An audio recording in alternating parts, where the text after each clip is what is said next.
VP হিসাবে আপনাদেরকে আমি পরিচয় দিতে চাই না। ঢাকা বিশ্ববিদ্যালয়ের শিক্ষার্থীদের কাছে আমি ডাকসুর ভিপি হিসাবে পরিচয় দিতে চাই না। আমি একজন আমার বোনের একজন ভাই হিসাবে আমাকে পরিচয় দিতে চাই। ডাকসু নির্বাচনে জয় অথবা পরাজয়ের কিছু নেই। ডাকসু নির্বাচনের মাধ্যমে জুলাইয়ের প্রজন্ম বিজয়ী হয়েছে। ডাকসু নির্বাচনের মাধ্যমে ঢাকা বিশ্ববিদ্যালয়ের শিক্ষার্থীরা বিজয়ী হয়েছে এবং ডাকসু নির্বাচনের মাধ্যমে জুলাইয়ের আকাঙ্ক্ষা বিজয় হয়েছে, শহীদদের আকাঙ্ক্ষা বিজয় হয়েছে। সে কারণে আমরা শুরুতেই শ্রদ্ধার সাথে স্মরণ করছি জুলাই বিপ্লবের সকল শহীদদের, যাদের মাধ্যমে আজকে আমরা ফ্যাসিবাদ মুক্ত বাংলাদেশ পেয়েছি এবং আজকে আমরা প্রতিটি ক্যাম্পাসে ক্যাম্পাসে গণতান্ত্রিক পরিবেশ পেয়েছি।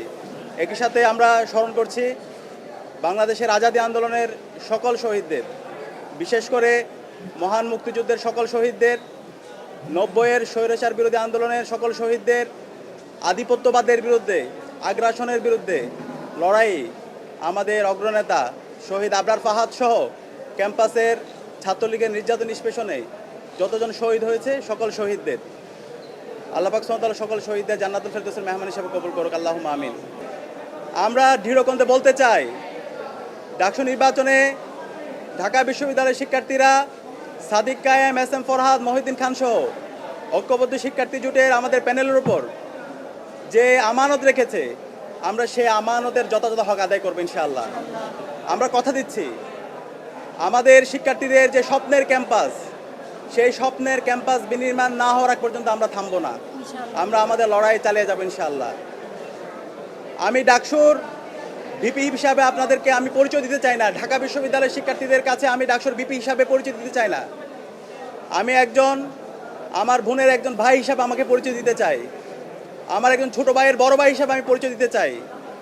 আমার একজন বড় ভাইয়ের স্নেহের ছোট ভাই হিসাবে পরিচয় দিতে চাই। আমার বন্ধুর একজন বন্ধু হিসেবে পরিচয় দিতে চাই। আমার শিক্ষকের একজন ছাত্র হিসাবে আমি আমাকে পরিচয় দিতে চাই। আমি কথা দিচ্ছি, সাদিক কায়েমকে আপনারা যেভাবে দেখেছেন, ডাকসুর ভিপি হওয়ার পরে তার কোনো পরিবর্তন হবে না ইনশাআল্লাহ। শিক্ষার্থীদের যে কোনো সমস্যা, ব্যক্তিগত সমস্যা, পারিবারিক সমস্যা, ক্যাম্পাসের বাইরে যে কোনো সমস্যায় তার পরিবার যেভাবে পাশে থাকে, আমরা ইনশাআল্লাহ কথা দিচ্ছি ঢাকা বিশ্ববিদ্যালয়ের প্রতি শিক্ষার্থীর পাশে আমরা আমাদের সবটুকু দিয়ে পাশে থাকবো ইনশাআল্লাহ। আমাদের এই ক্যাম্পাসকে সবার জন্য একটা নিরাপদ ক্যাম্পাস হিসাবে বিনির্মাণ করার আমরা প্রতিজ্ঞা করছি।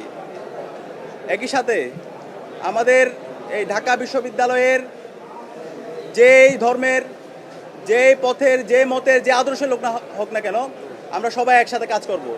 আমরা এই ঢাকা বিশ্ববিদ্যালয়কে একটা মাল্টিকালচারাল ইনস্টিটিউট হিসাবে আমরা বিনির্মাণ করব এবং আমাদের প্রতিজ্ঞা, আমাদের এই ঢাকা বিশ্ববিদ্যালয়কে আমরা একটি পূর্ণাঙ্গ একাডেমিক ইনস্টিটিউট হিসাবে আমরা পরিণত করব।